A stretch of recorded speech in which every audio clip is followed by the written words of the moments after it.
Ayan guys, ito, konting ano lang, konting share lang sa buhay ko. Una, nanggaling ako sa pagmentora. Yan ang trabaho ko talaga dati.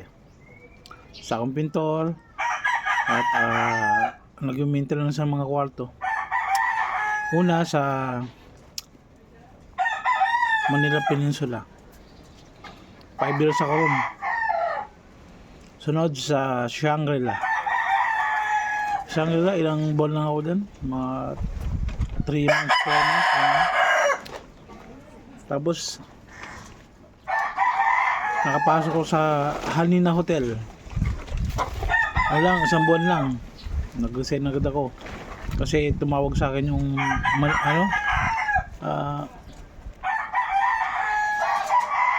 ano ba to, Soler. Yan. Sa Soler naman, inabot ako ng 3 years, mga ganun. Hindi na ako inabot ng 5 years, sayang. Nag-resign uli. Kasi may magandang opportunity na nag sa akin. Yun nga yung Grand Hyatt Hotel. Ayan, mga taga Grand Hyatt, hello sa inyo. Alam ko maraming nagdaramdam sa akin kasi anong time kasi na nagka-pandemic, dumami trabaho ko. Halos marami na nagagawa, pero ang trabaho nandiyan pa rin, pasok ang pasok, parang wala akong nagagawa. Yung feeling ko lang yun, parang wala nang gagawa dahil iisa lang ang pintor. Ang laki-laki ng hotel na na pipinturahan mo, useless ako. Kaya ginawa ko, naisip ko na mag-resign na lang kasi total meron din akong na nakitang opportunity. Kaya yun, nag-isip ako na mag-resign na lang. Yun nga yung pag-aahinte. Sa pag-aahinte naman, maganda talaga. Noon na maganda. Kasi ilan pa lang ang marunong. Ngayon, sobrang dami na lang nag-aahinte. Dami na pumasok na na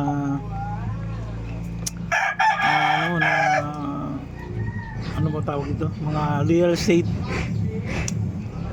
Ang dami. Kaya ako, sabi ko, nanghihinayang din ako sa trabaho. Nakapanghinayang. Regular ka na. Tapos, ayun, inalasan ko pa.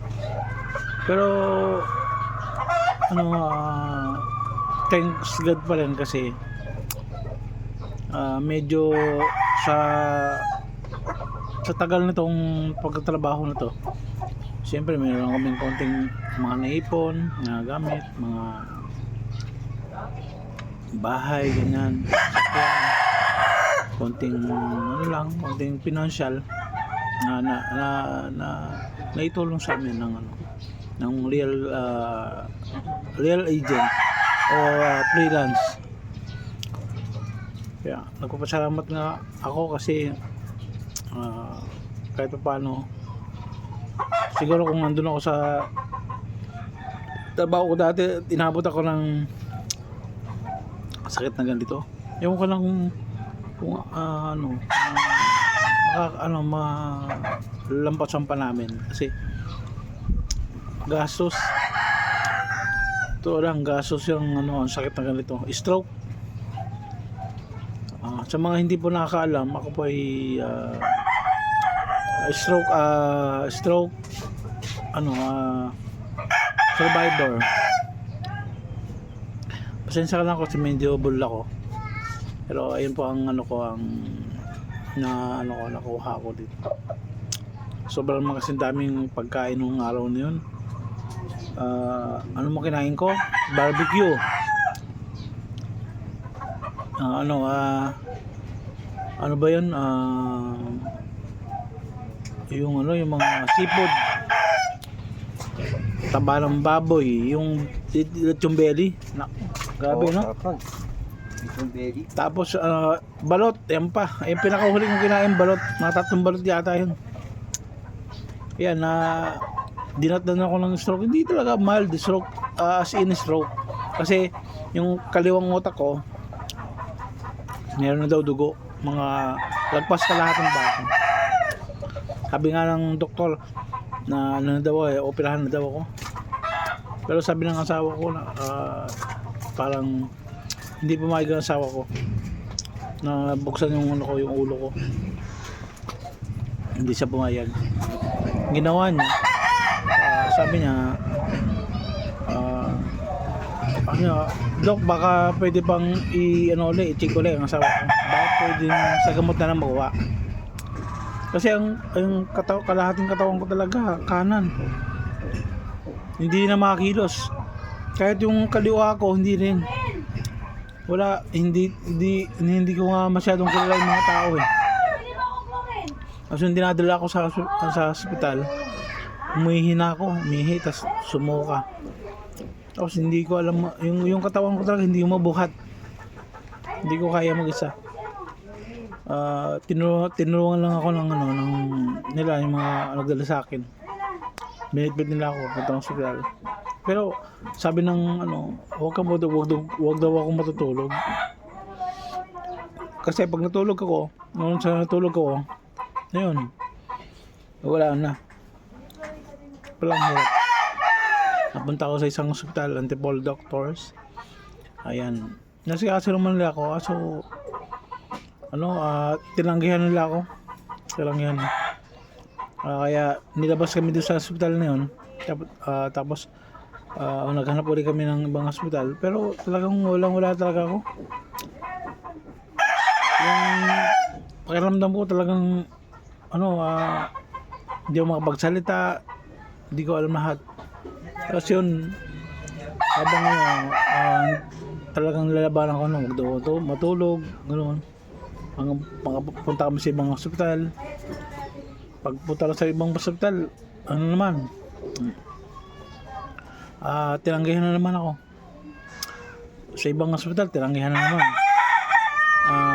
Kabilang hospital, ipinasok ako. Tapos pinasok ako noon, tapos in-interview asawa ko. Maghanda daw ng 3.5M. 3.5M isa kami kukuha noon. Ang pera ng ata asawa ko, no? Ewan ko, something lang. Ayan. Tapos nang tumawag yung asawa ko sa boss namin na yun, boss, saan ba tayo pwedeng si asawa ko ganyan. Yun. Buti na lang yung sa hospital ng mga sundalo. Din nila. Subukan daw doon. Hindi sinubukan. Punta ako doon sa hospital ng mga sundalo. Di ayos na. Muntik pa nga, hindi pa nga tilanggihan pa nga ako. Kasi wala daw akong record, wala daw akong hindi daw ako sundalo. Kaya hindi ako tinanggap. Nilabas ako. Nung tatakbo na yung sasakyan, ayun, tumawag ulit. Boss, bakit dito ganyan? Hindi, sige, ito ko sabi na. Ayun, nakausap na kay sundalong sa yung pangalan. Basta maraming salamat sa iyo, tol, at kay boss na hindi dahil sa kanila siguro yung kung anong mangyayari sa akin. Thank you po. Ayun, dinala ko ron. Tapos yung dinala ko ron, ayos na okay na. Pagod ko mga asawa ko. Dinala ko sa taas na okay. Yung nandun ako, hindi pa nga alam kung ano nangyayari sa akin. Basta yun lang, nilasitahan ako ng gamot, turok. Tapos ewan ko, mga 10 days lang ako doon. Mm. 10 days. 10 days, nilabas ako ng hospital. Pero hindi talaga makalakad. Hindi ko kaya talaga sarili ko. Ang nakikilos ko lang yung kaliwa ko. Pero yung kanan ko wala talaga. Wala. Ganyan lang kanan ko. Ganyan lang. Yung pati pa ako. Wala. Tapos ayun, yung dilaw doon sa bahay dito sa kubuhan to. Dito ako nag palakas. Malakas. Ayun yung habang lumalakas ako kasi napapansin ko kahit nakahiga ako araw-araw parang may development na nangyayari sa akin. Nagagalaw ko na to. Ayan. Nagalaw ko yan. Tapos habang nagpapahilot ako sa tiyahin ko, ayun, nagalaw ko na lahat. Nagalaw ko na lahat yun, mga 1 buwan, 2 buwan, 3 buwan, 4 na buwan. Eh ngayon, maglilimang buwan na ngayon 25. O, diba? Talagang praise God. Maraming salamat sa Diyos na pinagaling niya ako. Lakas ko na. Siguro yung lakas ko na mga nasa 85%. Ito to. 85%.